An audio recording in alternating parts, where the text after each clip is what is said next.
ಹ್ಮ್. ಎಲ್ಲರಿಗೂ ಶುಭೋದಯ. ನನ್ನ ಹೆಸರು ನಾನು ಮೊದಲೇ ಕಥೆಯನ್ನು ನೀಡುತ್ತಿದ್ದೇನೆ. ಇವತ್ತು ನಾನು ಸ್ವಾತಂತ್ರ್ಯ ದಿನಾಚರಣೆ ಬಗ್ಗೆ ಮಾತನಾಡಲು ಬಂದಿದ್ದೇನೆ. ಎಲ್ಲರಿಗೂ 72ನೇ ಸ್ವಾತಂತ್ರ್ಯ ದಿನಾಚರಣೆಯ ಶುಭಾಶಯಗಳು. 15 ಆಗಸ್ಟ್ 1945ರಲ್ಲಿ ಭಾರತ ಸ್ವತಂತ್ರ ಆಯಿತು. ಇತಿಹಾಸದಲ್ಲಿ ಸ್ವರ್ಣಾಕ್ಷರಗಳಿಂದ ಬರೆದಿದ್ದಾರೆ. ವ್ಯಾಪಾರಿಗಳು ಬ್ರಿಟಿಷರು ಬಂದು ನಮ್ಮನ್ನು ಆಳಿ ಅಪಾರ ಸಂಪತ್ತನ್ನು ಹುಡುಕಿಕೊಂಡರು. ಅದಕ್ಕಾಗಿ ನಮ್ಮ ಸ್ವಾತಂತ್ರ್ಯ ಹೋರಾಟಗಾರರು ಬ್ರಿಟಿಷರನ್ನು ವಿರೋಧಿಸಿದರು. ಇದರ ಪರಿಣಾಮ 1940ರಲ್ಲಿ ಭಾರತ ಸ್ವತಂತ್ರ ಆಯಿತು. ಈ ದಿನದ ಸಂದರ್ಭಕ್ಕೆ ಪ್ರತಿ ವರ್ಷ ಈ ದಿನವನ್ನು ಆಚರಿಸಿಕೊಂಡು ಬರುತ್ತಿದ್ದೇವೆ. ಜೈ ಹಿಂದ್, ಜೈ ಭಾರತ.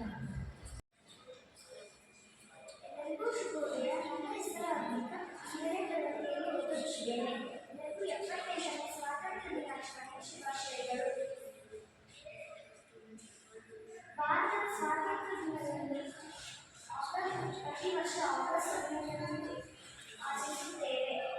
ನಮ್ಮ ದೇಶ 1947ರಲ್ಲಿ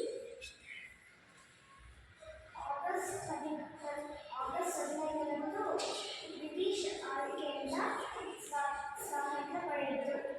ಇಂದು ರಾಷ್ಟ್ರೀಯ ಪ್ರಜಾದಿನ.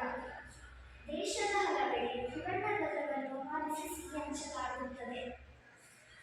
ಭಾರತಕ್ಕೆ ಸ್ವಾತಂತ್ರ್ಯ ತಂದುಕೊಟ್ಟ ಸ್ವಾತಂತ್ರ್ಯ ಹೋರಾಟಗಾರರ ಸಂಘಟನೆಗಾಗಿ ಆಚರಿಸಲಾಗುತ್ತದೆ ಸ್ವಾತಂತ್ರ್ಯ ದಿನಾಚರಣೆ.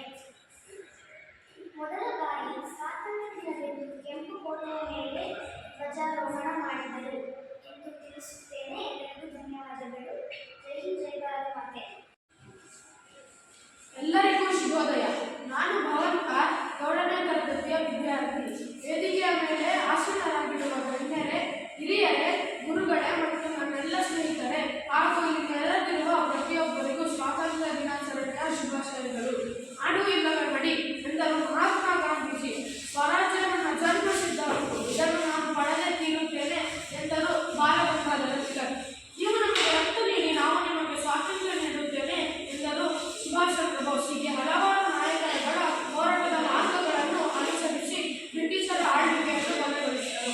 ನಮ್ಮ ದೇಶಕ್ಕೆ 1947 ಆಗಸ್ಟ್ 15ರಂದು ಸ್ವಾತಂತ್ರ್ಯವನ್ನು ತಂದುಕೊಟ್ಟಿದ್ದಾರೆ. ಈ ಸ್ವಾತಂತ್ರ್ಯವನ್ನು ಹಣವನ್ನು ಪಡೆದರು ಹಲವಾರು ದೇಶಪ್ರೇಮಿಗಳು ತಮ್ಮ ಬಲಿದಾನ ನೀಡಿ ತಂದುಕೊಟ್ಟಿದ್ದಾರೆ.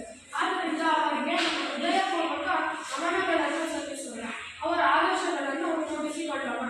ದೇಶದ ಒಳಿತಿಗಾಗಿ ದುಡಿಯೋಣ ಎಂದು ತಿಳಿಸುತ್ತಾ ನನಗೆ ಮಾತನಾಡಲು ಅವಕಾಶ ಕೊಟ್ಟ ನಿಮ್ಮೆಲ್ಲರಿಗೂ ವಂದಿಸುತ್ತಾ ನನ್ನ ಮಾತುಗಳನ್ನು ಮುಕ್ತಾಯಗೊಳಿಸುತ್ತೇನೆ. ಜೈ ಹಿಂದ್, ಜೈ Bharat.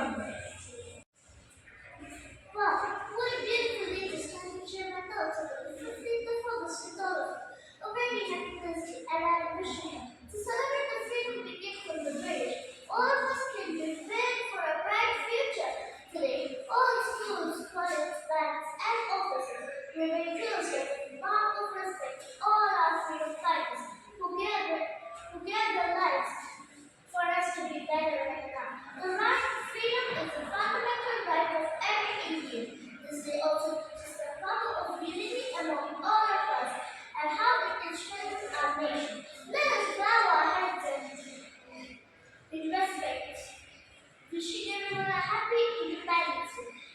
Thank you. Jai Hind. Today to start and share my thoughts about the 15th August with all of you.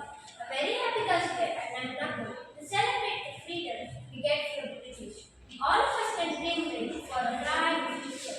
Today, all schools, colleges, banks and offices remain closed as a mark to respect for all our freedom fighters who gave